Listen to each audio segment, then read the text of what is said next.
गर्दन सीधा, पूरा ध्यान अपने श्वासों पर, एक लंबे गहरे श्वास के साथ, एक ओमकार के साथ, और उसके बाद प्रतिज्ञा।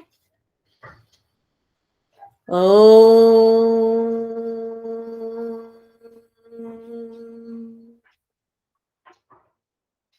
सहना भवतु सहना भुनक्तु सह वीर्यं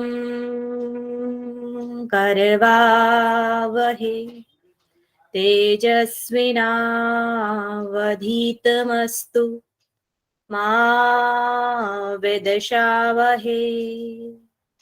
ओम शांति शांति शांति। मेरे साथ प्रतिज्ञा दोहराएंगे। मैं प्रतिज्ञा करती हूँ आजीवन यम नियम का पालन करूंगी।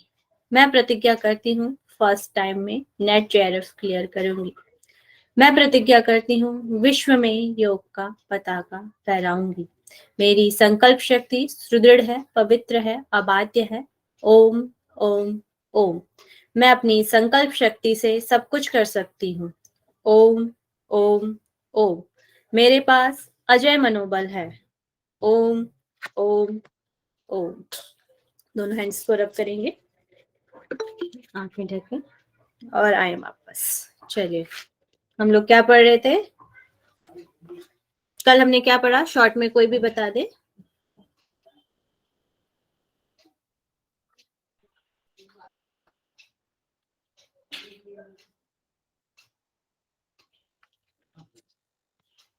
कल मैम हमने गोरख संहिता पढ़ी थी और इसके बारे में पढ़ा था कि इसके रचयिता कौन है और कितने शतक हैं, और पहला शतक और दूसरे शतक में क्या क्या चीजें हैं ये पढ़ा था। और पहला शतक हमने काफी कर लिया था, जिसमें कि हमने 2 आसन पढ़े, सिद्धासन, कमलासन, और ज्ञातव्य अवयव जो है वो पढ़े, 29 जो होते हैं, 6 चक्र, 16 आधार, 2 लक्ष्य और 5 आकाश, और उसके बाद में 10 नाड़ी और 10 प्राण पढ़े। और फिर हमने लास्ट में कुंडली के बारे में पढ़ा था, शक्ति चालिनी। ठीक, ओके, थैंक यू अरुणा जी। चलिए, आज हम आगे का टॉपिक पढ़ लेते हैं।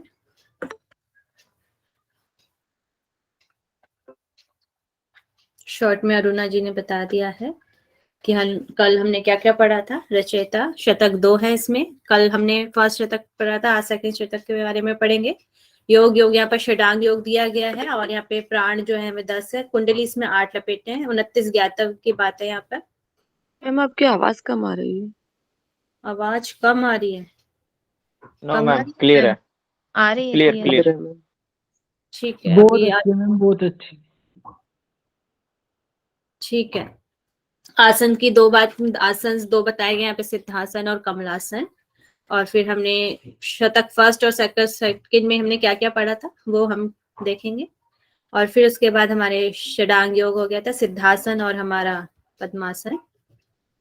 और यहाँ पर षोडश धार की बात हो रही थी कल हमारे। यहाँ पर डिटेल में तो नहीं दिया गया है, मगर ये जो मूर्धा का स्थान आपका, जो आपका तालु होता है, तालु से ऊपर जो ये वाला स्थान है, यहाँ पे ये मूर्धा का स्थान होता है। कल कोई पूछ रहा था मूर्धा का स्थान।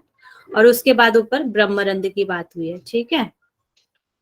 और जो घटी का वहाँ है ना जहाँ चोटी रखते हैं? हाँ, उसके ऊपर जो जाएगा वो ब्रह्मरंध्र आ जाएगा। और आपका घटिका वाला जो स्थान है, हाँ जी और बोलिए। एक भूमध्य बोले थे, तो भूमध्य ये दोनों भावों के बीच का आईब्रो सेंटर जो है, जिसे हम आज्ञा चक्र भी बोलते हैं, उसे भूमध्य। ओके जी, ठीक है। और आपका घटिका का ये स्थान हो गया, ये यहाँ पे लटक रहा है ना, इसको हम घटिका भी बोल सकते हैं, ठीक है। तो ये आपका हो गया घटिका, ठीक है, ओके।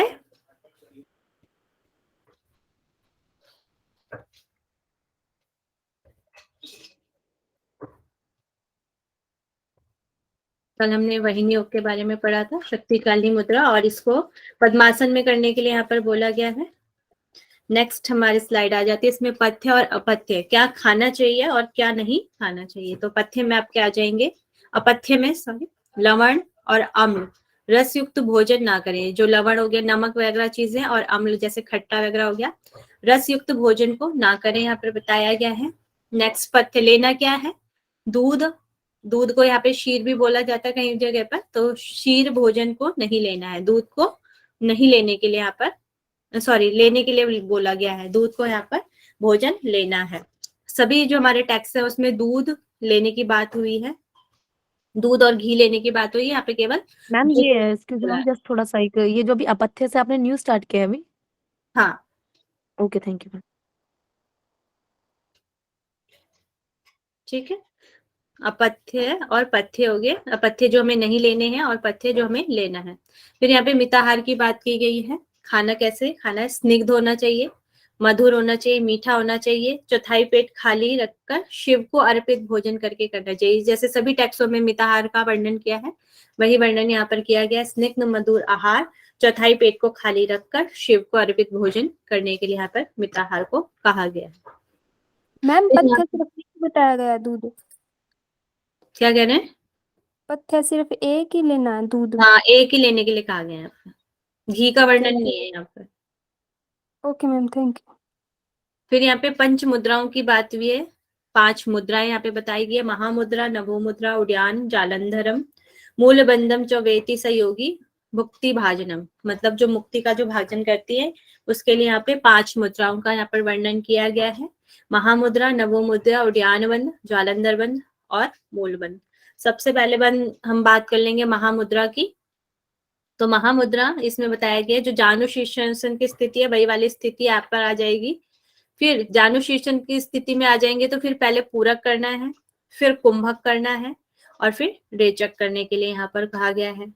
तो पूरक में जब हम करेंगे तो पहले चंद्र नाड़ी से यहाँ पर लेने के लिए कहा गया, पहले चंद्र नाड़ी से, फिर सूर्य नाड़ी से दाएं से करें और दोनों ओर से समान मात्रा में करें। एक बार जब जैसे हम अल्टरनेटिव ब्रीदिंग करते हैं उसी तरह के यहाँ पे दिया है। तो पहले चंद्र नाड़ी से करना है, फिर सूर्य नाड़ी से भी करना है। तो दोनों में जब समान हो जाएंगे, दोनों समान मात्रा में यहाँ पर करने के लिए कहा गया है महामुद्रा के बारे में। ठीक है, तो इसके जो लाभ हैं, नाड़ी शोधन की तरह करना है, मतलब लेफ्ट से लेके राइट से ऐसे टाइप? ना, दोनों साइड से समान मात्रा में होना चाहिए, बाई साइड से भी और दाई साइड से भी।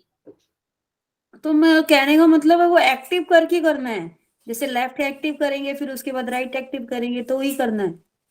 जैसे जानु शीर्षण आसन आपने लगाया वो वाली स्थिति है, फिर आपने श्वास को भरा, आपने पहले ईड़ा नाड़ी से भर लिया, चंद्र नाड़ी से भरा और फिर उसके बाद कुंभक लगाया, फिर जितनी देर आप होल्ड कर सकते हो उतनी देर होल्ड करके फिर वापस आएंगे, फिर सूर्य नाड़ी से श्वास को भरेंगे, फिर होल्ड करेंगे, फिर तो दोनों मात्रा से समान करना है। ये नहीं कि आपने एक बार चंद्र नाड़ी से 5 बार कर लिया तो सूर्य नाड़ी से 3 बार ही किया, ऐसे नहीं करना। वो कह रहे समान मात्रा में करना है। 5 बार किया है तो सूर्य नाड़ी से भी 5 बार करना है आपको।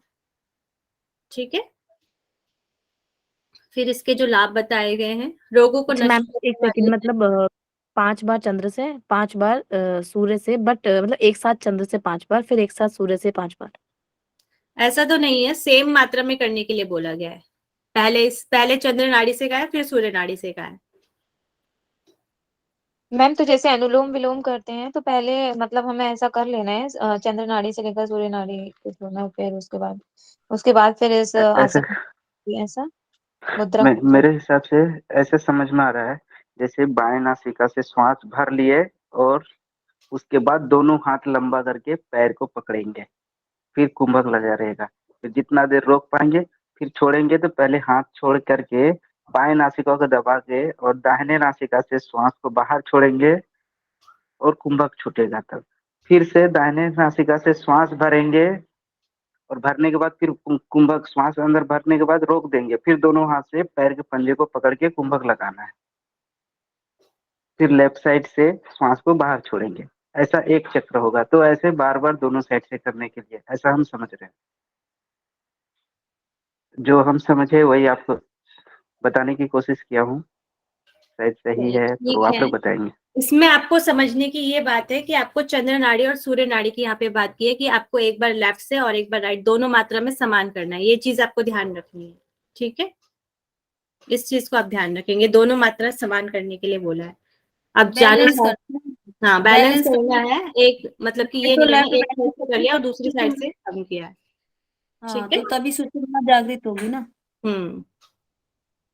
फिर इसके हम आगे लाभ देख लेते हैं। रोगों को नष्ट करने वाली है, पथ्य और अपथ्य ना होना, सभी रस नीरस हो जाते हैं, मतलब पथ्य और अपथ्य का कोई प्रभाव नहीं पड़ेगा। जब आप महामुद्रा आपकी सिद्ध हो जाएगी तो पथ्य और अपथ्य का कोई प्रभाव नहीं पड़ेगा। आप चाहे कुछ भी खा पी ले तो उसका कोई प्रभाव नहीं आया पे पड़ेगा। सभी रस नीरस हो जाते हैं, सभी रस एक समान हो जाते हैं, जितने भी आपके रस हैं वे सब समान हो जाते हैं। घोर विष भी अमृत के समान हो जाता है। क्षय, क्षय, कुष्ठ, उदावर्त, गुल्म, अजीर्ण आदि रोगों का शमन हो जाता है। और इसको गुप्त रखें और अनाधिकारी को कभी ना दें। जो इसका अधिकारी ना हो, मतलब कि उसको इसको कभी नहीं देना चाहिए। जो इसका मिसयूज वगैरह करे उसको इसको कभी नहीं देना। जो भी हमारी मुद्राएं हैं, जितने भी टेक्स्ट बताए गए, उनको गुप्त रखने के लिए कहा गया है। हर किसी को नहीं देने के लिए कहा गया है कि किसी को भी ना बताएं, ऐसे ना बताएं। जो आपको लगे ये इसका अधिकारी है, ये इसको सही से करेगा या इसका यूज सही से कर पाएगा, उसी को ये शिक्षा देनी है, जो आपकी मुद्राओं की शिक्षाएं हैं। ठीक है, ओके है। Okay ma'am. चलिए मैम, ये भगवत गीता में भी तो क्या आ गया है इस चीज का कि कृष्ण भगवान ये कहते हैं ना कि जिन जो योग्य है उसी को इसका ज्ञान दो, जरूरी नहीं कि सबको ज्ञान बांटो उसका। सभी मुद्राओं के बारे में विशेषकर हठ योग जो आपके ग्रंथ हैं उनमें ज्यादातर जो मुद्राओं मैम के लिए हठ योग, कुष्ठ कुष्ठ उदरवत इन सब का मीनिंग बता दीजिए एक बार नॉर्मल चाहे मतलब हो गया इंग्लिश आपका में। टीबी। कुष्ठ मतलब आपका हो जाता है जो कुष्ठ रोग, सफेद सफेद जो हमारे शरीर पे स्किन पे हो जाते हैं, वो कुष्ठ क्या में आ मतलब, जाता है। क्या मतलब? टीबी टीबी टीबी रोग ओके जो ओके। होता है, ठीक है। कुष्ठ हो गया। उदावर्त, उदरवर्त होता है पेट में ही जो आपका गोला टाइप का, उसको गुल्म को भी गोला टाइप का कहता है। ये दोनों आपके पेट से रिलेटेड है उदरवर्त में। और ये अफारा बोलते हैं इसे। क्या कह रहे हैं? अफारा बोलते हैं ना गुल्म रोग को, गुल्म और उदावत गुल्म। उदावर्त गुल्म, अच्छा। और फिर जब का आ जाएगा अजीर्ण, अजीर्ण जो हमें खट्टी डकारें वगैरह जो आती हैं वो अजीर्ण हो गया। ठीक है, इन रोगों का शमन हो जाता है महामुद्रा के अभ्यास से।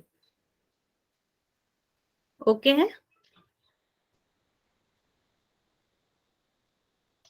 मैम तो पंच मुद्रा जो है इसको यही महामुद्रा, अच्छा ये महामुद्रा ही है।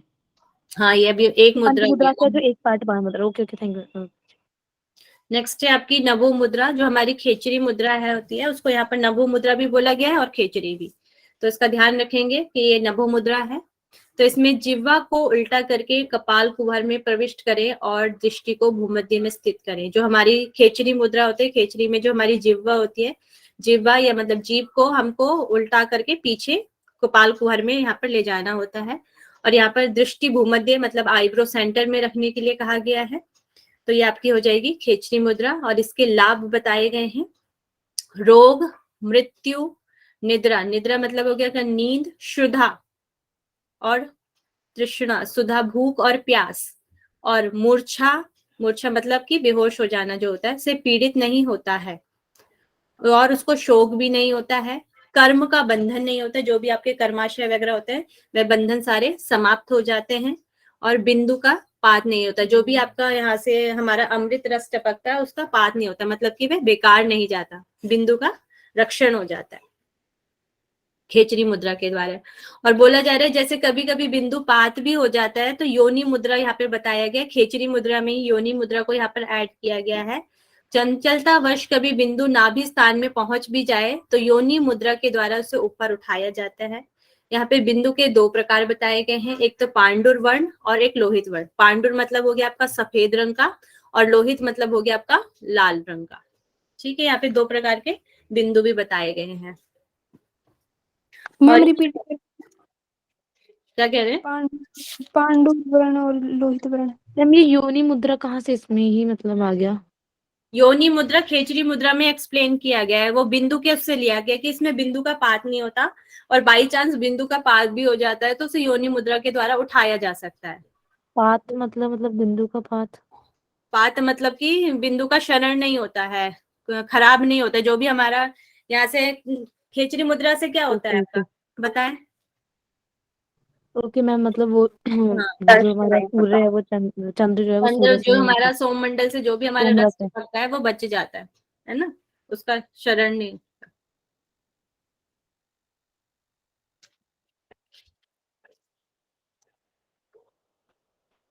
और यहाँ पर जो बिंदु है, बिंदु को बताया जाए पांव से लेकर सिर पर्यंत तक, मतलब कि आपके पैर से लेकर ऊपर पूरे शरीर में रहता है। यहाँ पर ये भी बताया गया है, इसका एक पॉइंट ये भी है। और ये 2 वर्ण का यहाँ पे दिया गया, पांडुर और लोहित। ठीक है,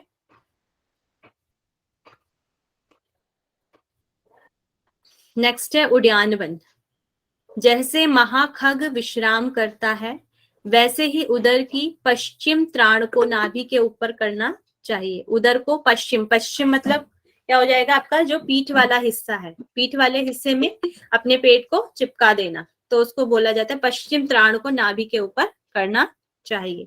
महाखग यहाँ पे किससे लिया गया, जैसे बाज वगैरह है आपके, जो अब जब ये आकाश में रहते हैं, एक बार तो जब पक्षी उड़ता है तो इस तरह पंख फैलाता है, और जब बहुत ज्यादा ऊपर आकाश में चले जाता है तो वो क्या करता है, एक ही जगह पे रुक जाता है उसके पंख, फिर उसको पंख फड़फड़ाने की जरूरत नहीं पड़ती, तो वो क्या होता है महाखग। तो उसको यहाँ पर महाखग, खग मतलब होता है आपका पक्षी, जो बड़ा पक्षी होता है। बड़े पक्षी में आपका क्या आ सकता है, बाज आ सकता है। तो उसी तरह जैसे महापक्षी आकाश में रहता है, उसी तरह यहाँ पर उद्यानवन को कहने के लिए कहा गया है। जैसे हमारा जो पक्षी है, तो वह जब बहुत ज्यादा आकाश में चले जाते हैं तो वह वहां पर विश्राम जैसे करते हैं, अपने पंखों को हिलाते नहीं है, उसके बाद वह विश्राम जैसी अवस्था में आ जाते हैं, ऐसे ही उड़ते रहते हैं। तो वैसे यहाँ पर बात की गई है। तो अपने उदर को कैसे कर देना है, जैसे पश्चिम की ओर, जैसे महाखग की तरह यहाँ पर बताया गया है। ठीक है, और फिर इसका जो लाभ है, मृत्यु मातंग केसरी है। यहाँ पर मृत्यु मातंग केसरी सभी को पता है, जी मृत्यु मैम। पर सिंह के विजय प्राप्त कर लेते जैसे। जैसे जो सिंह है वह हाथी पे विजय प्राप्त कर लेता है छोटा होते हुए भी, तो इसलिए इसको मृत्यु मातंग केसरी बोला गया है। ओके है, फिर आपका है जालंधर बंद। कंठ को संकुचित कर वायु को रोकना ही यहाँ पर जालंधर बंद है। यहाँ पर कंठ जो है, कंठ को संकुचित करना है, रोकना है, वायु को जालंधर बंद कहलाया है यहाँ पर। यहाँ से इससे क्या होता है, आपका दुखों और रोगों का नाश करने वाला है। चंद्रमा अमृत स्थिर करता है, जो हमारा ऊपर चंद्रमंडल है उसको वह स्थिर करता है, मतलब बिंदु का रक्षण करता है। फिर आपका वायु प्रकोपित नहीं होती है, जो हमारे शरीर में जो वायु होती है, जैसे प्राण वायु है, पान वायु है, प्रकोपित नहीं होती है, मतलब कि अपने स्थान पर ही रहती है, प्रकोपित नहीं होती, अपने अपने स्थानों पर अपने अपने कार्य करती है। प्रकोपित मतलब हो जाएगा वे अपना कार्य जब सही से नहीं करेंगी, प्राण वायु अपना कार्य सही से नहीं करेगी और अपान वायु सही से नहीं करेगी, तो उसको हम प्रकोपित होना बोलेंगे। ठीक, नेक्स्ट है आपका मूलबंध। मूलबंध के लिए बोला है अपान वायु को ऊपर की ओर खींचकर प्राण वायु से मिलाएं और पांव की एड़ी को योनि स्थान से दृढ़ता से दबाकर गुदा द्वार को सिकोड़कर, यही यहाँ पर मूलबंध है। यहाँ पर अपान वायु को ऊपर की ओर खींचने के लिए बोला गया है और प्राण वायु से मिलाना है, और जो आपकी पांव की एड़ी है उसे योनि स्थान पर दृढ़ता से दबाकर सिकोड़ कर रखना है, ये यहाँ पे मूलबंध कराया है। इसके लाभ है मूत्र और मल नष्ट हो जाते हैं, मतलब कि आपके स्टूल और यूरिन नहीं बनता है ज्यादा, और वृद्धा भी युवा हो जाते हैं, जो वृद्ध हो चुके हैं वह भी युवा हो जाते हैं मूलबंध के अभ्यास से। ठीक है, तो आपको इन में कोई भी डाउट है स्लाइड में से तो पूछ सकते हैं। ओके है तो वो भी बताएं। Okay ma'am. ठीक, नेक्स्ट यहाँ पे प्रणवाभ्यास की बात की गई है। प्रणव हम किसे कहते हैं, ओमकार। ओमकार को हम प्रणव कहते हैं। तो यहाँ पर उसी प्रणवाभ्यास की बात हो रही है। तो यहाँ पर जो हमारा पद्मासन में बैठने के लिए कहा है, पहले पद्मासन में आपको बैठना है, फिर शरीर कंठ सिर को स्थिर करके, जो हमारी समकाया, जो हम बहुत जगह देखते हैं समकाया जी की जो स्थिति होती है, शरीर कंठ और सिर को हमने स्थिर करना है। दृष्टि यहाँ पे नासाग्र करने के लिए कहा गया, नासिका के अग्रभाग पर दृष्टि को रखना है। ओमकार जप करना है, जिसके फिर यहाँ पे ओम की विशेषताएं बताई जा रही हैं, जिसके 3 वर्णों में भू भ स्व, इसमें भू भ स्व 3 वर्ण हैं। इन तीनों लोकों में चंद्र सूर्य और अग्नि देवता का निवास है। चंद्र सूर्य और अग्नि देवता का यहाँ पर निवास बताया गया है इन तीनों वर्ड में ही। ठीक है, फिर इस ओमकार में 3 काल है। काल हमारे हो गए भूत भविष्य वर्तमान काल। 3 वेद हो जाएंगे आपके, ऋग्वेद, यजुर्वेद और सामवेद 3 लोक हो जाएंगे। भू भुव स्व ये लोक में भी आ जाते हैं आपके। आगे अभी आप योग उपनिषद पढ़ेंगे तो उसमें आपको 7 आपके लोक बताए जाएंगे, तो उसमें से 3 लोक आपके हो गए भू भुव स्व, 3 लोक भी हो गए ये। 3 स्वर आपके अ उ म है ही, और 3 देवता आपके यहाँ पे बताए गए, चंद्र सूर्य और अग्नि देवता इसमें स्थित हैं। इसी में क्रिया, इच्छा और ज्ञान ये शक्तियां यहाँ पर बताई गई हैं।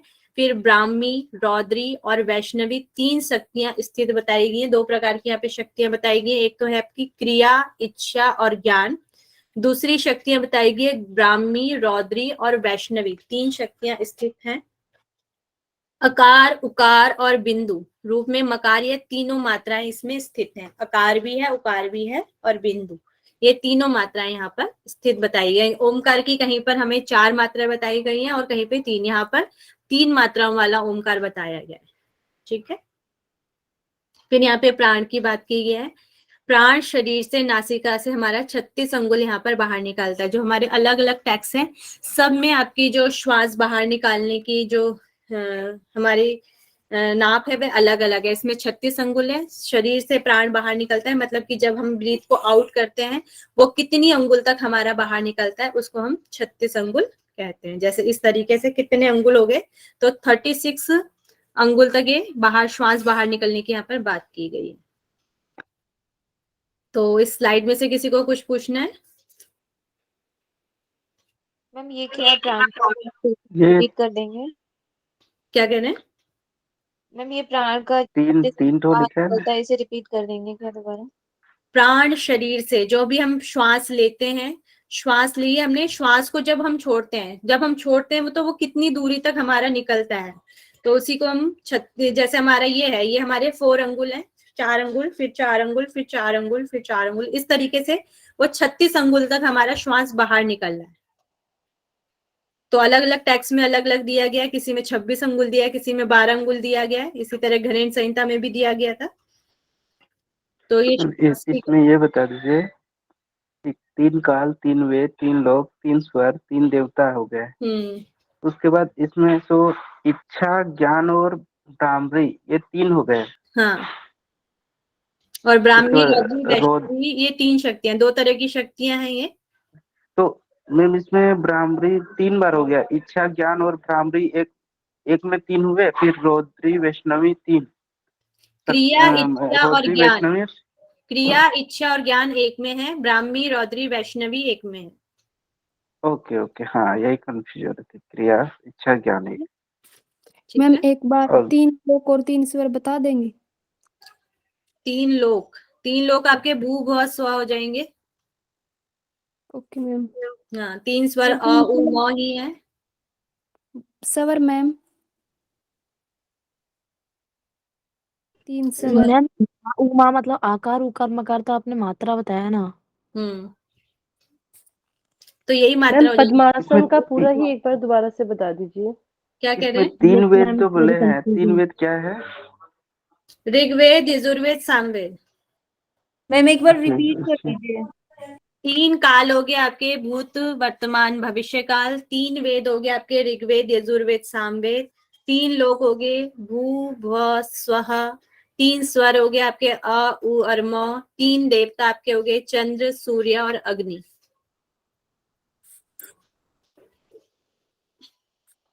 अभी ये सारी चीजें आप अभी ध्यान बिंदु उपनिषद पढ़ेंगे, उसमें भी ये सारी चीजें आपकी दोबारा रिपीट आएंगी।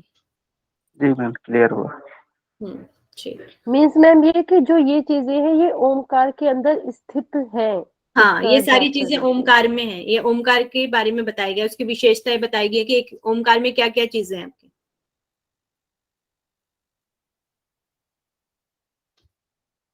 नाद बिंदु उपनिषद में भी तो मिलते हैं ना ये सभी? ध्यान बिंदु में है, ध्यान बिंदु में भी है और भी उपनिषद हो सकते हैं।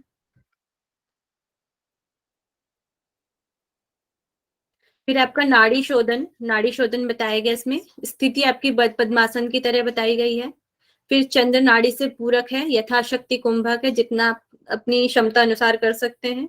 फिर सूर्य नाड़ी से रेचक करें। सूर्य नाड़ी मैम से एक सेकंड, इसमें बद पद्मासन को तो मतलब ये स्पेसिफिक बद पद्मासन कैसे दिखेगा? इसमें कमल आसन को तो बद पद्मासन करवाया था नॉर्मल। कहा गया था, हाँ, जब जैसे आपकी जो बहुत ज्यादा आगे की अवस्था आ जाती है, जब आप अपने प्राणों पर जब आप अपना क्या कहते हैं योग्यता पा लेते हैं, तो वो आप बिना हाथ लगाए भी उसको कर सकते हैं। जरूरी नहीं है कि आपको अपने हैंड का यूज कर सके। जो आगे के जो योगी पहुंच जाते हैं तो वो बिना हाथ के भी कर लेते हैं। ठीक है। बद पद्मासन बिना हाथ के कैसे? वो तो और जब वैसे पीछे दोनों हाथ लेके जाएंगे तभी बद लगेगा ना। हाँ, तो स्थिति तो वही बोली गई ना, बद पद्मासन की स्थिति बोली गई है, वही तो मैं हाँ बता। जैसे, हाँ जैसे मैं अंगूठे को पीछे से नहीं पकड़ रहे, पर हाथ दोनों उसी स्थिति में रखना है।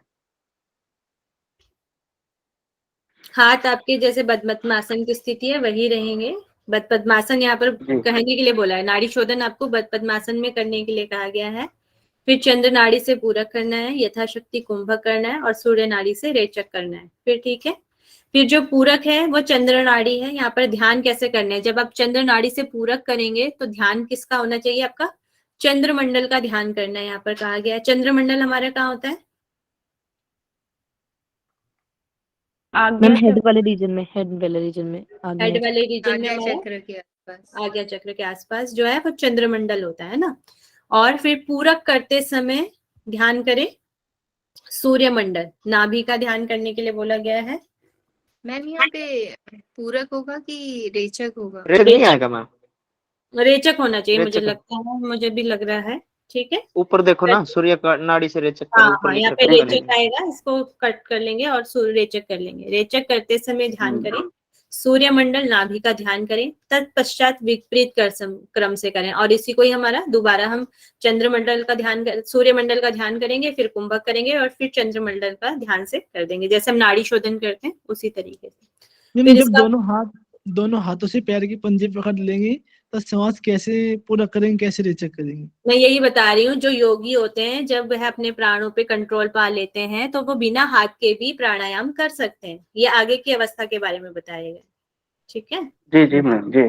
जैसे बाएं नासिका कभी ज्यादा चलती है, कभी दाएं नासिका, तो दाएं नासिका अपने बंद हो जाती है, बाएं नासिका से श्वास अंदर ये आती है। बात उसकी नहीं हो रही है आगे बद पद्मासन की स्थिति में, मगर जो वो है ये आगे की बात हो रही है। योगी जो जब बहुत ज्यादा कर लेता है तो वो अपनी अपनी ईड़ा नाड़ी को जब वो चलाना चाहता है तो वो ईड़ा नाड़ी चला सकता है। जब वो सूर्य नाड़ी चलाना चाहता है तो वो सूर्य नाड़ी चला सकता है, जब वह बहुत ज्यादा प्रैक्टिस में आ जाता है ना। यस, हो जाता है ये। तो इसका मैम फल मैम ये जो दोबारा है पूरक चंद्र नाड़ी ध्यान चंद्रमंडल का ध्यान, एक्चुअली मेरा नेटवर्क इशू हो गया था, एक बार दोबारा ये वाली लाइन बताना पड़ेगी प्लीज। ये पूरक है। जब हम पूरक जैसे चंद्र नाड़ी से हम पूरक करें तो चंद्रमंडल का ध्यान करना है, जो हमारा अमृत सोम मंडल भी जिसे हम कहते हैं उसका ध्यान करना है। और जब हम रेचक, ये पूरक को कट करके रेचक कर लेंगे, रेचक करते समय हमें सूर्यमंडल का ध्यान करने के लिए कहा गया। ठीक है। फिर इसके फल भी बताए गए हैं। जब हम चंद्रांग प्राणायाम मतलब कि चंद्र नाड़ी का पूरक करते हुए जब हम प्राणायाम करेंगे तो श्वेत वर्ण के दही दूध के समान अमृत स्वरूप, मतलब कि वहां पर जो ध्यान करना है सफेद रंग का ध्यान करना है, जैसे दूध दही का जैसे हमारा सफेद रंग का जो कलर होता है उसी तरह का हमने ध्यान करना है। अमृत स्वरूप चंद्रबिंब का ध्यान करने वाला सुखी होता है। उसका फल भी बता दिया, जो इस तरीके का ध्यान करेगा तो वह सुखी होता है। फिर सूर्यांग प्राणायाम की बात की है, जो दक्षिण से पूरक, फिर कुंभक और चंद्रमाणी से रेचक करते हुए इस प्राणायाम को करते हुए अग्निपुंज के समान सूर्यमंडल का ध्यान नाभि करने वाला प्राणायाम सुखी होता है। सूर्यमंडल का ध्यान करता है जो नाभि में है, करने वाला प्राणायाम सुखी होता है। तो दोनों की विशेषताएं यही है, सुखी हो जाता है, इनका फल यही है, सुखी हो जाता है।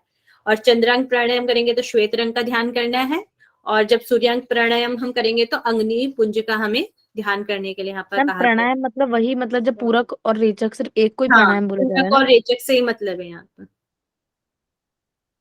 ठीक है। फिर इसका लाभ बताया गया है, नाड़ी शोधन का फल, जो ये आपकी नाड़ी शोधन हो जाएगा 3 महीने के अभ्यास से ही हो जाएगा। 3 महीने के अभ्यास के पश्चात आपके शरीर में कुछ कुछ आपके चिन्ह आ जाएंगे, क्या क्या लक्षण होंगे वो बताए गए हैं। नाड़ी शुद्ध हो जाती है, प्राणवायु धारणा का सामर्थ्य आता है, आप प्राणवायु को धारण कर सकते हैं। जठराग्नि प्रदीप्त होकर आरोग्य की प्राप्ति होती है, जो अपनी जठराग्नि में प्रदीप्त हो जाती है। और आरोग्यता आती है, मतलब कि आपको कोई भी रोग नहीं होता है, और नाद सुनाई देने लगता है, आपको आवाजें सुनाई देती हैं अपने भीतर ही। यहाँ पर घंटा नाद वगैरह की बात हुई है, घंटा नाद सुनाई देने लग जाता है। ओके है।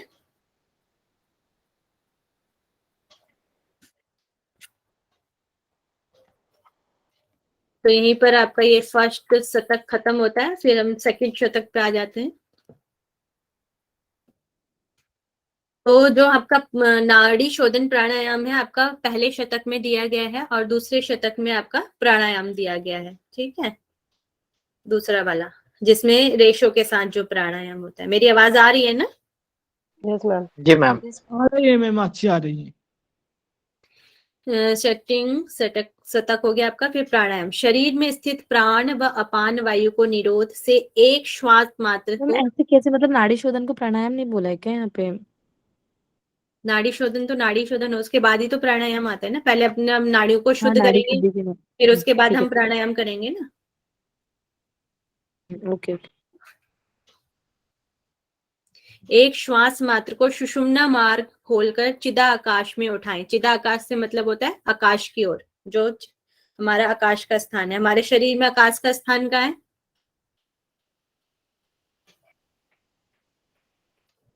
खिचड़ी पेट में। के ऊपर का जो स्थान हमारे है। शरीर में और खाली हमारे स्थान। पेट की तरफ हो जाती है, जो हमारी कुंडली जाती है, पहले आज्ञा चक्र फिर सहस्त्रार चक्र, तो उसकी यहाँ पर बात हो रही है। शरीर में स्थित प्राण व अपान वायु के निरोध से एक श्वास मात्र से, मतलब जब हम प्राण और अपान का हमारा जब एक के हो जाएगा, एक ही श्वास मात्र से सुषुम्ना मार्गों को खोलकर चिदाकाश में उठाएं। इस तरीके से यहाँ पे बात की गई है। रेचक पूरक कुंभक प्रणवात्मक है, मतलब ओमकार स्वरूप है जो भी हम करेंगे, रेचक पूरक कुंभक। और 12 मात्रा युक्त से प्राणायाम 3 प्रकार का है। यहाँ पर जो प्राणायाम है वो 12 मात्रा के द्वारा बताया गया कि 12 मात्रा से शुरू करना है प्राणायाम। प्राण अपान को संयुक्त करके प्रणव की 12 मात्राओं से पूरक करना चाहिए। इससे सभी दोषों का शोधन हो जाता है, जितने भी हमारे दोष होते हैं वह सभी शोधित हो जाते हैं या खत्म हो जाते हैं। तो यहाँ पे 12 मात्रा युक्त प्राणायाम इसलिए बोला गया है कि जो भी आपका प्राणायाम स्टार्ट होता है वो 12 मात्रा से यहाँ पे करने के लिए कहा गया है। तो यहाँ पर इसलिए 12 मात्रा युक्त प्राणायाम 3 प्रकार का कौन कौन से हो गए आपके? अधम प्राणायाम, मध्यम प्राणायाम और उत्तम प्राणायाम की बात की गई। 3 प्राणायामों की यहाँ पर बात की गई है। जो आपका अधम प्राणायाम होता है वह 12 से स्टार्ट होता है, 12, 16 और 10 इसका रेशो है यहाँ पर। जब आप अधम प्राणायाम करते हैं तो आपके शरीर में क्या लक्षण आते हैं? आपके पसीना आता है उसके बाद, ठीक है। फिर आपका मध्यम प्राणायाम है, मध्यम प्राणायाम में आपके 24, 32 और 20 शरीर में क्या होता है? कंपन होता है। फिर सबसे अच्छा है आपका उत्तम प्राणायाम, इसमें आपका जो रेशो है वह 36, 48 और 30 का रेशो यहाँ पर आएगा। इसमें क्या आती है? आपकी ऊर्ध्व गति होती है, आप ऊपर की ओर उठने लगते हैं, तो यहाँ पर ऊर्ध्व गति है, ठीक है। तो यहाँ पर जो सीक्वेंस है थोड़ा सा अलग है, ज्यादातर आपका 16, 64, 32 का सीक्वेंस आता है, यहाँ पर 12, 16 और 10 का सीक्वेंस है, तो इसको हम ध्यान रखेंगे। फिर इसमें दिया गया है अधम। अधम प्राणायाम कितना हमारा? 12 है। अधम का 2 गुना मध्यम है, मतलब 12 और 12 का 2 गुना कितना हो गया आपका? 24, तो इसलिए अधम का 2 गुना मध्यम है। और अधम का 3 गुना उत्तम प्राणायाम है, तो 12, 12 का 3 गुना हो गया आपका 36, तो इसलिए 3 गुना हो गया, तो अधम का 3 गुना उत्तम प्राणायाम है। ये बताया गया अधम और मध्यम, ठीक है। मैम ये समझा दीजिए, मतलब ऊपर का, बाकी ये लास्ट का तो समझ आ गया कि उसका डबल है और ट्रिपल है। ये स्टार्टिंग का 16 और वो कैसे आया, वो रेशियो बता दीजिए। रेशो आपका बुक में 12 नहीं मैंने किया है इसको। 12 सेकंड श्वास को लेते हैं, 16 सेकंड रोकते हैं और 10 सेकंड छोड़ते हैं। फिर 12 सेकंड लेते हैं, 16 रोकते हैं और 10 छोड़ते हैं। इसको एक रेशियो बोलते हैं। मैम ये पर यहाँ पर मैम ने बताया ना कि 12, 16 ये कह रही है कि जैसे अधम का 2 गुना, मतलब फल बताया कि जो फर्स्ट वाला है उसका 2 गुना फल मिलता है, और फिर जो अगर हम उसका रेशो बढ़ा फल देते नहीं हैं। बताया गया यहाँ पर, ये बताया है कि अधम का 2 गुना मध्यम प्राणायाम और अधम का 3 गुना उत्तम प्राणायाम है। जब आपका रेशो हो जाएगा 12 का आपका 2 गुना कितना होगा? 24, और 12 का 3 गुना होगा कितना होगा? 36। 12 3 36 और 12 दूनी 24 ना मैडम, के लिए मैम टाइमिंग याद रखने के लिए कि अगर हमने अधम को याद कर लिया तो इससे हमें मध्यम और उसका भी टाइम पता चल जाएगा कि कितनी ड्यूरेशन होनी चाहिए।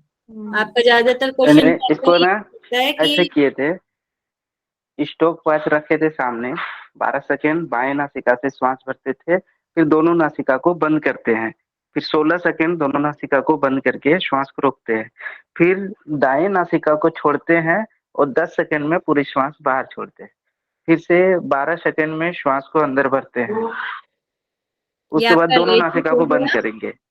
हाँ, फिर दाएं से छोड़ते और आपका पूरक कुंभक और रेचक।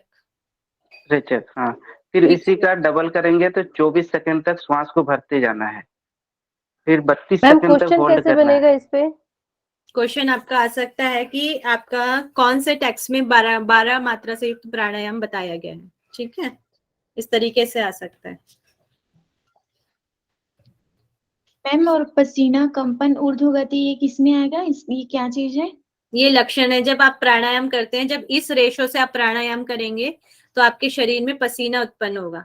ठीक है, और जब इस मध्यम प्राणायाम से आप इस रेशो से आप प्राणायाम करेंगे तो आपके शरीर में कंपन होगा, और जब आप उत्तम प्राणायाम करेंगे तो आपकी ऊर्ध्व गति हो जाएगी। आप जो जमीन है, जमीन से थोड़ा सा ऊपर उठने लग जाते हैं, उसको ऊर्ध्व गति कहते हैं। जैसे हमने शिव संहिता में पढ़ा था, वहां पर दिया गया था आपकी दादुरी मेढक की जैसी गति हो जाती है, आप ऊपर उठने लग जाते हैं। फिर एक ऊर्ध्व गति होती है जब आप भूमि से अपने स्थान को छोड़ देते हैं। ठीक है, टाइम को मैम सेकेंड्स में ही लेंगे ना?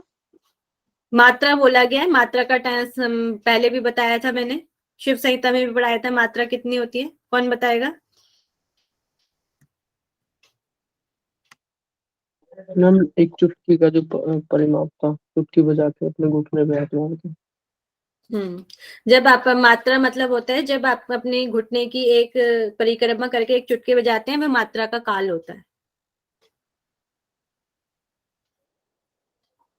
ठीक, चलिए नेक्स्ट करते हैं। फिर है प्राणायाम की विधि। प्राणायाम की विधि कैसे करनी है? पद्मासन में गुरु और शिव को नमस्कार करना है, भूमध्य दृष्टि रखनी है, प्राण और अपान को मिलाने के लिए यहाँ पर कहा गया है। इस प्रकार कुंडली शक्ति को ऊपर उठाने से सभी पापों को छुटकारा मिल जाता है। ठीक है, फिर प्राणायाम को सही अभ्यास करेंगे तो सभी रोगों को दूर करता है, और प्राणायाम का गलत अभ्यास हम करेंगे तो सभी में जैसे हिक्का, श्वास, कास, सिर, कान, नेत्रों में वेदना आदि रोग उत्पन्न हो जाते हैं। जब हम प्राणायाम को गलत तरीके से करेंगे तो हमें ये सभी रोग उत्पन्न हो जाते हैं, हिक्का, श्वास, कास, सिर, कान, और ये आंख मतलब कि सिर, कान, नेत्र तीनों में दर्द हो जाता है, और ऐसे रोग उत्पन्न हो जाते हैं। और इसको किस तरीके से करना चाहिए प्राणायाम के बारे में बताया गया। सिंह, हाथी, बाघ आदि धीरे धीरे वश में होते हैं, वैसे ही प्राणायाम में भी धीरे धीरे श्वास और प्रश्वास की गति को बढ़ाना चाहिए। जैसे हम सिंह और हाथी जैसे हमारे जंगली पशु होते हैं, उनको हम धीरे धीरे वश में लेके आते हैं, एकदम से तो वश में नहीं आते हैं।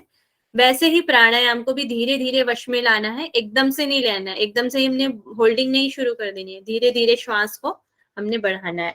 ठीक है, ओके है मैम हिक्का क्या कहलाता है? हिचकी। मैम ये जो रेड कलर में कि इस प्रकार कुंडलिनी शक्ति को ऊपर उठाने से सभी पापों से छुटकारा मिलता है, ये लाभ है इसका।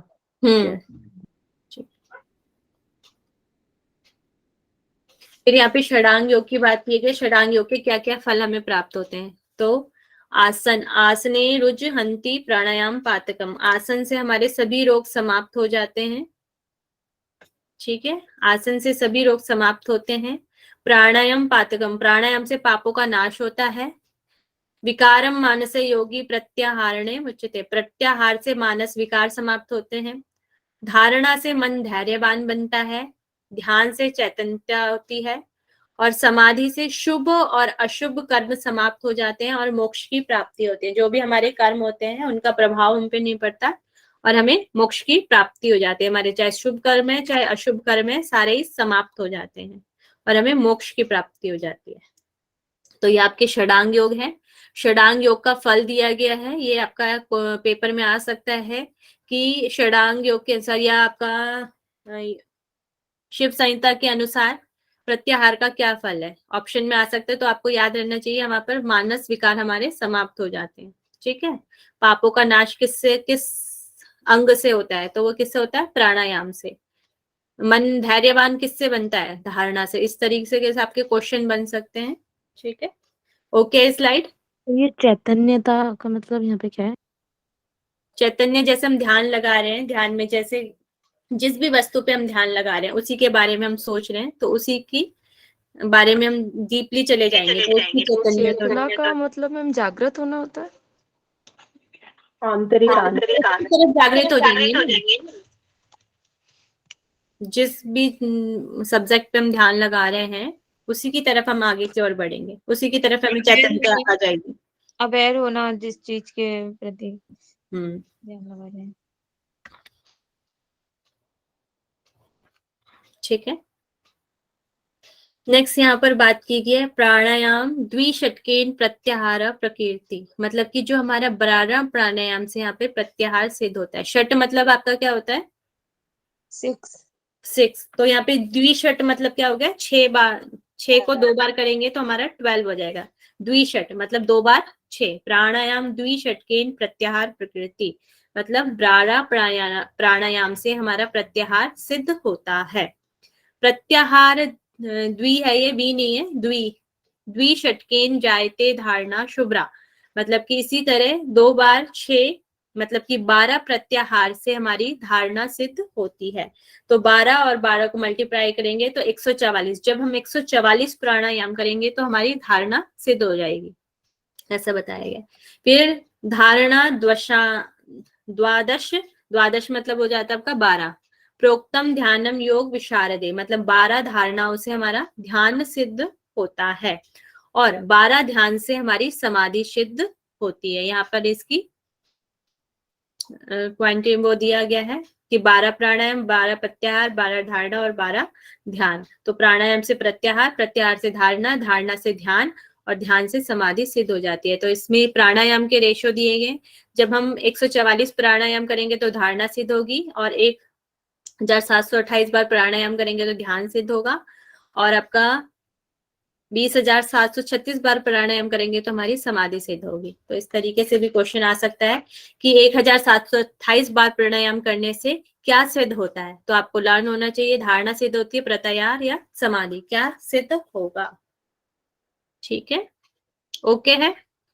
कहने का मतलब ये है कि जो हमें जो क्वांटिटी बढ़ानी है वो प्राणायाम की बढ़ानी है, तब ये सब चीजें सिद्ध होंगी। प्राणायाम की नहीं है, यहाँ पर ये बताया कि 12 प्राणायाम, जब आप 12 प्राणायाम सिद्ध कर लेंगे तो प्रत्याहार आपका अपने आप सिद्ध हो जाएगा। फिर 12 प्रत्याहार आप सिद्ध कर लेंगे तो धारणा सिद्ध होगी और 12 धारणा सिद्ध कर लेंगे तो ध्यान सिद्ध हो जाएगा। मैम 12 प्राणायाम मतलब 12 टाइप के प्राणायाम या 12 बार कुछ 12 बार यहाँ से 12 बार प्राणायाम करने को ही यहाँ पे बोला गया है। 12 प्राणायाम प्राणात्मक जो है उसी को करने के लिए, जब वह सिद्ध हो जाएगा तो प्रत्याहार सिद्ध हो जाएगा। यहाँ पे कहा गया है, एक क्वांटिटी दी गई है कि इतने करेंगे तो आपकी ये चीज सिद्ध हो जाएगी। मैम इसमें समय अवधि भी होगी ना कि कितने टाइम में सिद्ध होगा? समय अवधि नहीं दी गई है, बस ये आपका श्लोक है, ये श्लोक दिया गया है। अब इसमें समय अवधि कुछ वगैरह नहीं दी गई है, बस आपका प्राणायाम की संख्या दी गई है। ठीक है, फिर आपका नेक्स्ट योग सिद्धि के चिन्ह इसमें बताए गए हैं। जब आपकी योग सिद्धि हो जाएगी, अलग अलग प्रकार के वाद्य यंत्रों की ध्वनि आपको नाद सुनाई देने लगता है। जब भी प्राणायाम के लाभ में भी हमने पढ़ा था कि हमें नाद सुनाई देने लग जाता है। जब हमारे योग सिद्धि के लक्षण होते हैं उसके चिन्ह क्या है? हमें नाद की ध्वनि सुनाई देगी। फिर यहाँ पे प्रत्याहार के बारे में अलग से बताया गया कि प्रत्याहार क्या है? इंद्रियों द्वारा उनके विषयों का अनुभव करके उन इंद्रियों को अपने अपने विषय रूप, रस, गंध, स्पर्श शब्द से पृथक कर लेना ही प्रत्याहार है। जो हमारी इंद्रियां हैं, इंद्रियां हमारी कौन कौन सी इंद्रियां होती हैं? कर्मेंद्रियां और मन, आँख, कान, नोज, लिप और जीभ, ये हमारे 5 बात होते हैं। ये हमारी इंद्रियां होती हैं। इंद्रियां जैसे हमारी आंख, इंद्रियां, आंखों से हम देखते हैं, तो हम जब बाहरी ओर देखेंगे तो हम बाहर की ओर सांसारिक रूप की ओर जाएंगे। तो ये क्या कह रहे हैं यहाँ पर, इंद्रियों द्वारा उनके विषयों का अनुभव करके उन इंद्रियों को अपने अपने विषय से पृथक कर लेना। मतलब कि आपका कोई प्रभाव नहीं पड़ा, जब इंद्रियों से आप बाहर कुछ देख भी रहे हैं तो आपको उसका कोई प्रभाव नहीं पड़ा, आप अंदर की ओर चले गए, मतलब प्रत्याहार आपने कर लिया। अपने इंद्रियों का निग्रह करना ही प्रत्याहार है, वही यहाँ पर बताया गया है। तो यहाँ पर थोड़ी सी डेफिनेशन थोड़ी अलग है कि इंद्रियों द्वारा जो उनके विषय है उनको अनुभव करके उन इंद्रियों को अपने अपने विषय से पृथक कर लेना है, वही यहाँ पर प्रत्याहार कहलाता है। मतलब कि अपनी इंद्रियों का निग्रह कर लेना। फिर एक और चीज बताई गई है, जैसे दिन के तीसरे काल में सूर्य अपनी प्रभा को समेट लेता है, वैसे ही योगी भी योग के तीसरे अंग से मन के विकारों का हरण कर लेता है। अब मुझे बताएंगे षडांग योग का तीसरा अंग कौन सा है?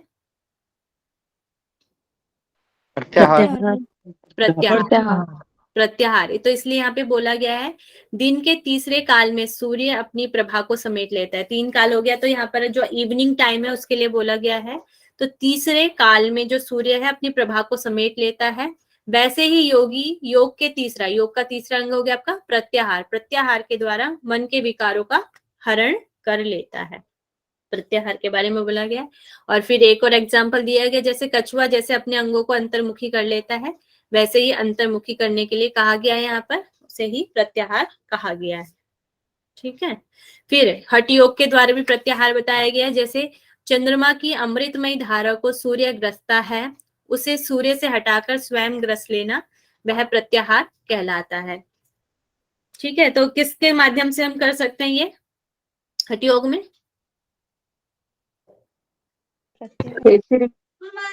खेचरी हो गया आपका, और विपरीत करनी के माध्यम से भी इसे हम कर सकते हैं।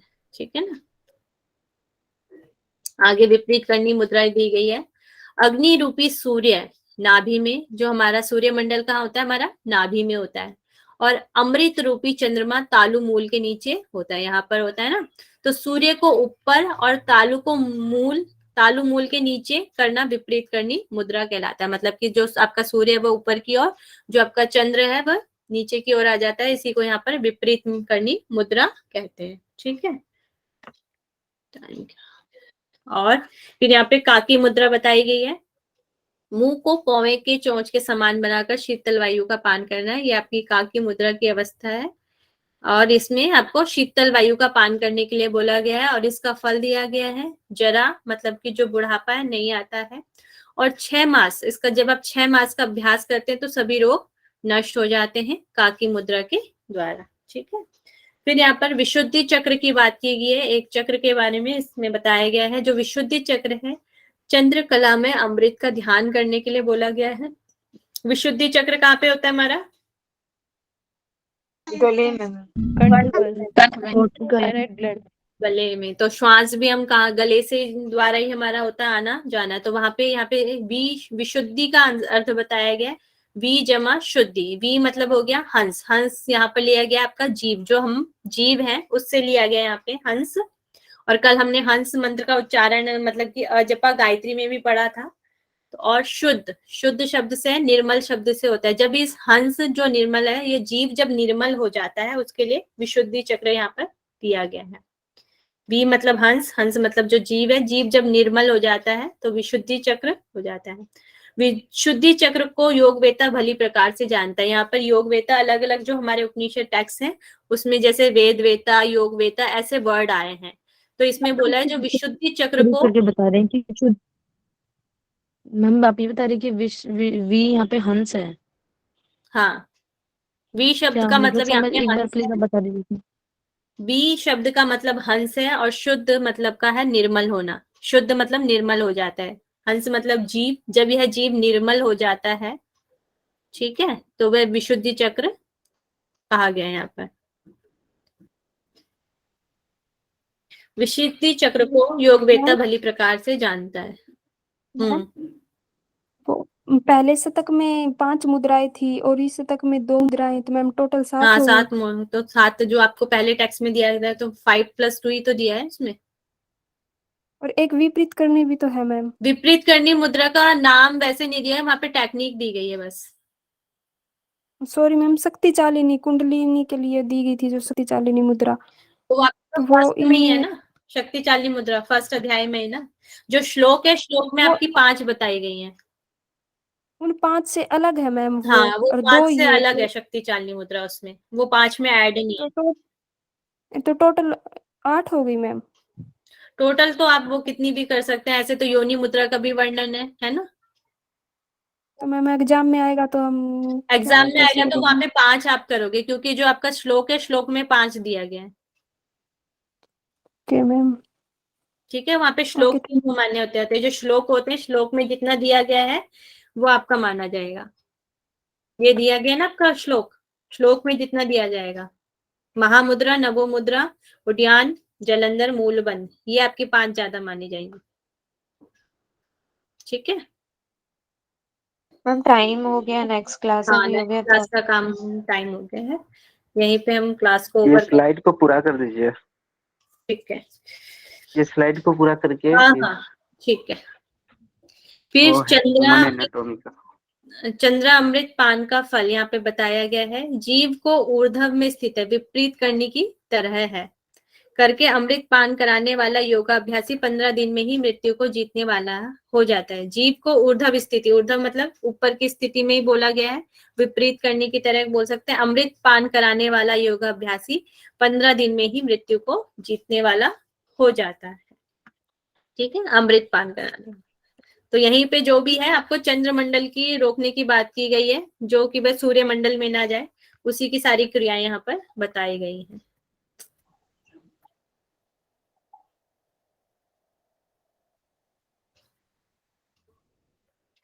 ठीक है, चलिए कितने बज गए, 1 मिनट है, क्वेश्चन आंसरिंग कर लेते हैं। चलिए मुझे बताएंगे सेकंड षटक में आज हमने क्या क्या पढ़ा है।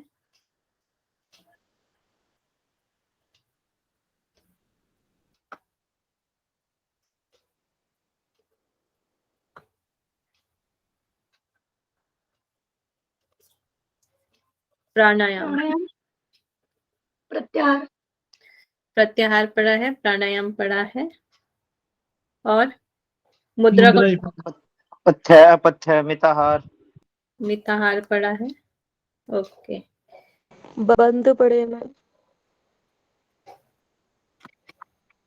बंद कौन कौन से पढ़े? उद्यान बंद तो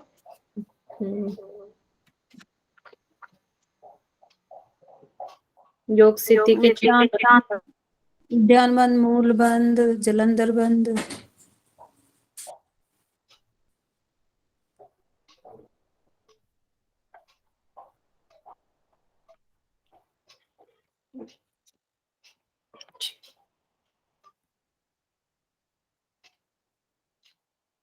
मुद्राएं कौन सी 5 मुद्राएं हमने पढ़ी हैं, उनके नाम बताएं। टेक्स्ट करें पहले। महामुद्रा, नभो मुद्रा, उड़ान बंद, जलंधर बंद, मूल बंद। मूल बंद, ये 5 प्रकार की मुद्राएं 5 मुद्राएं बताई थी ना। मूत्र और मल नष्ट किस मुद्रा से हो जाते हैं? मूल बंद। पहले टाइप करें, मैसेज करें, उसके बाद आप करेंगे। मूल बंद से हो जाते हैं, ठीक है। बिंदु कौन सी मुद्रा में बताए गए हैं? जब बिंदु का शरण होता है, पात होता है, तो उसको किस से उठाना चाहिए, किस मुद्रा से उठाना चाहिए? निशा जी का आ रहा है, पुष्पा जी का आ रहा है, योनि मुद्रा के द्वारा कह रहे हैं।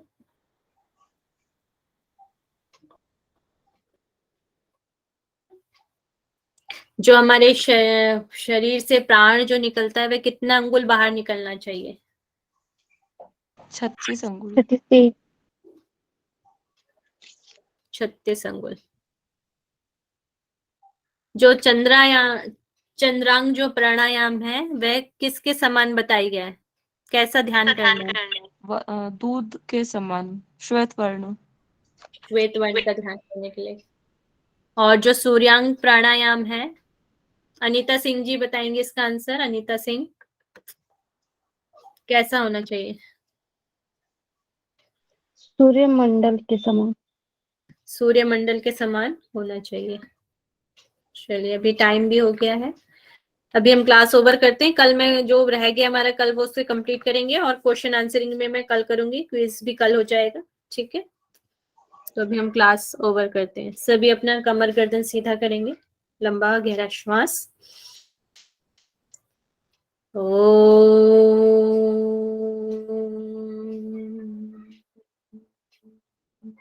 सर्वे भवन्तु सुखिनः।